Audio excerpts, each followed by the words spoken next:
जय श्री जगन्नाथ आग वर्ष भाया एथर श्री जगन्नाथ मंदिर बिकनाहल्ली रे पालन आपण मैंने ठाकुर दर्शन तो कर सारे आज मुझे कहबी आप अगिरा पूर्णमी माघ पूर्णमी अग्नि उत्सव महत्व एठारे केन्द्रापड़ा कटक जाजपुर आउ विभिन्न प्रांत रे यही उत्सव पालन कराए पुरी श्रीधाम पुरी रे मध्य यही उत्सव बहुत धूमधाम रे पालन होता प्रथमे संकल्प करी पूर्णिमा पूजा कर सारिबा परे तापरे एठारे अग्नि मेरु दान करा हुए एथिरे कीर्तन करी चारिआडे जेतेबेले समस्त परिक्रमा करती सबु अस्त्र माने आमर शाबल कोदाल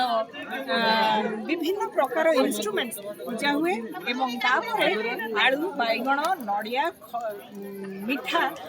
अग्नि को समर्पण करा विश्वास अच्छी यही आलू बैगण जोटा पोड़ा होता है सेहीटा खाइले मनीष निरोगी होता है उत्सव ओडिया परंपरार एक अन्यतम उत्सव ताहले आसंतु एथिरे योगदान करंतु एवं अग्नि उत्सव परे व्यवस्था रही। जय श्री जगन्नाथ।